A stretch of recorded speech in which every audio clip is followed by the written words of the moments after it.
Hello, readers. How are you today? Well, let's keep going. Chapter 33, A Rat Who Knows Her Name.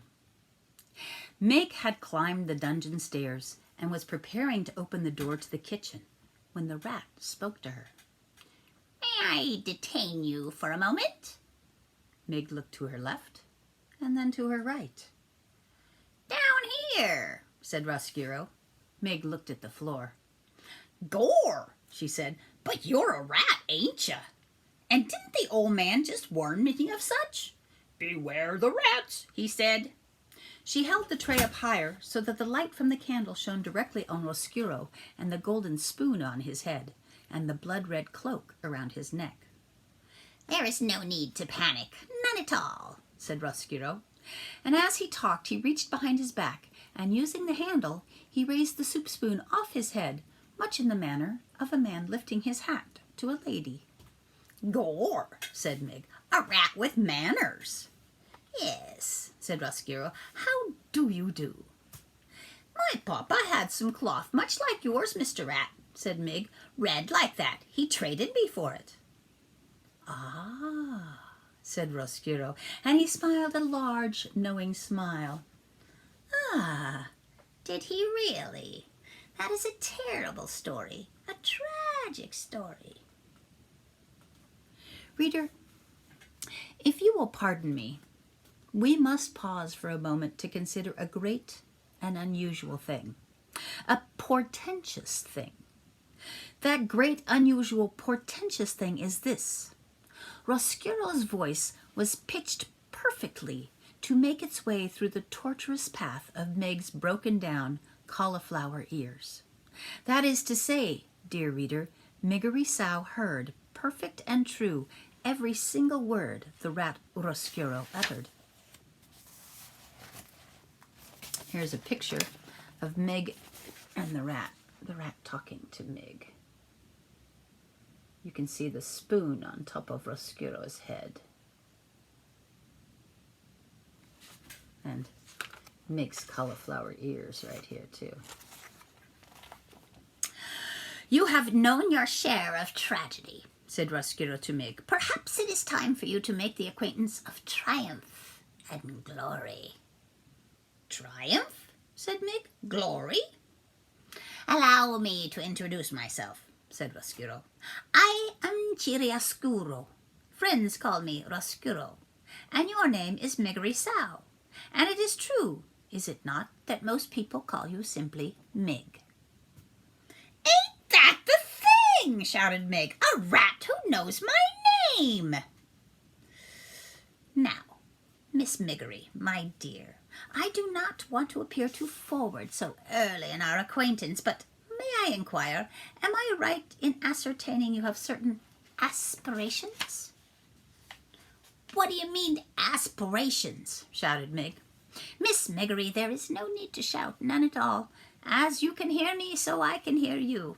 We two are perfectly suited to each other. Roscuro smiled again, displaying a mouthful of sharp yellow teeth. Aspirations, my dear, are those things that would make a serving girl wish to be a princess. Gore, agreed Meg. A princess is exactly what I want to be. There is, my dear, a way to make that happen. I believe there is a way to make your dream come true.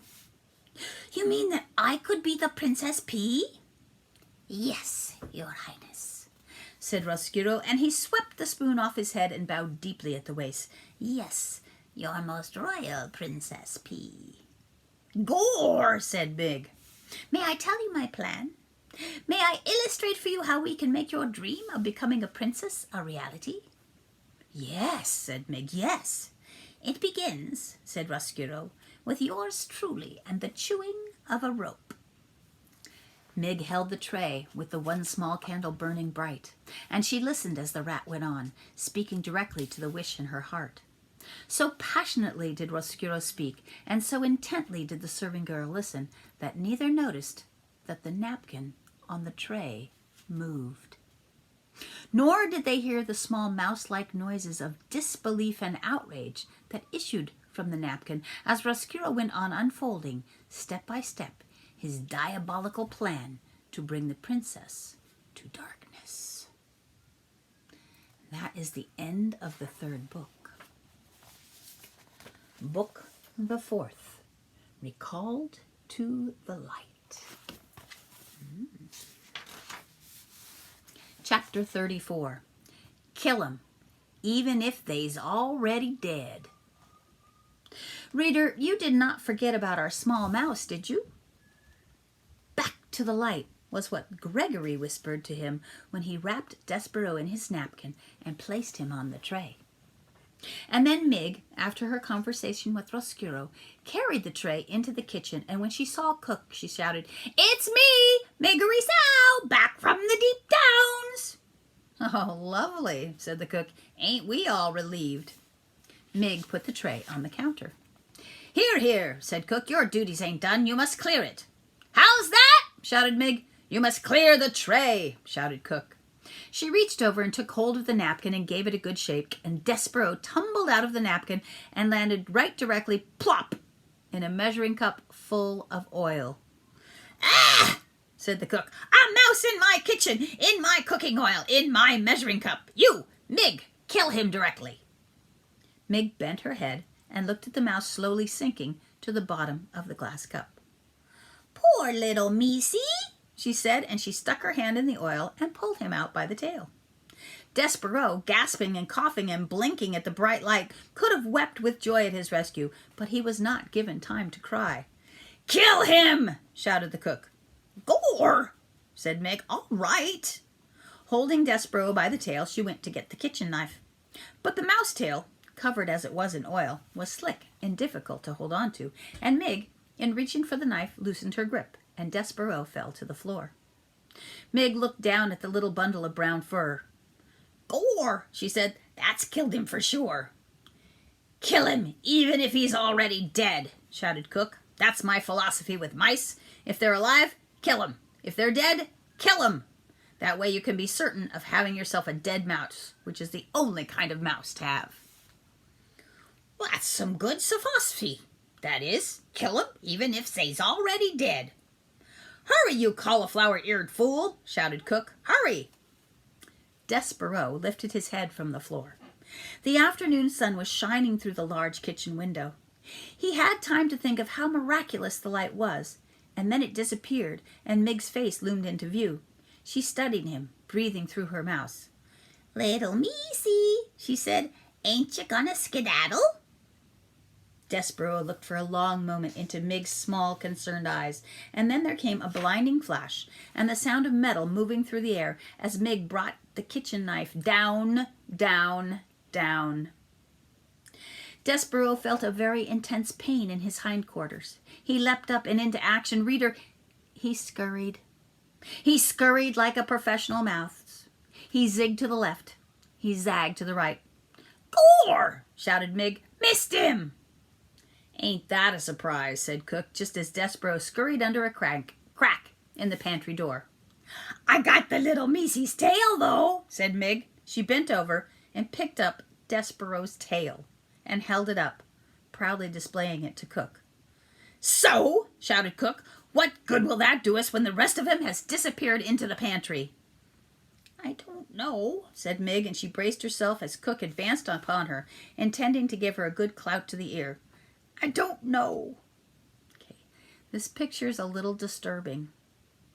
Despereaux is having his tail cut off, so if you don't want to look at it, don't.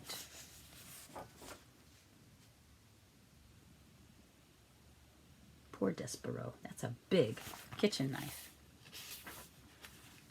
Chapter 35, The Knight in Shining Armor. Despereaux was pondering the reverse of that question. He was wondering not what he would do with his tail, but what he would do without it. He was sitting on a bag of flour high atop a shelf in the pantry, crying for what he had lost. The pain in his hindquarters was intense, and he wept because of it. I lost my place. But he also cried because he was happy. He was out of the dungeon. He had been recalled to life. His rescue had happened just in time for him to save the Princess Pea from the terrible fate that the rat had planned for her. So Despereaux wept with joy and with pain and with gratitude. He wept with exhaustion and despair and hope. He wept with all the emotions a young small mouse who has been sent to his death and then been delivered from it in time to save his beloved can feel. Reader, the mouse wept. And then he lay down on a sack of flour and slept. Outside the castle, the sun set, and the stars came out one by one, and then they disappeared and gave way to the rising sun, and still Despereaux slept. And while he slept, he dreamt. He dreamt of the stained glass windows in the dark of the dungeon. In Despereaux's dream, the light came to life, brilliant and glorious, in the shape of a knight swinging a sword. The knight fought the dark. And the dark took on many shapes. First, the dark was his mother, uttering phrases in French.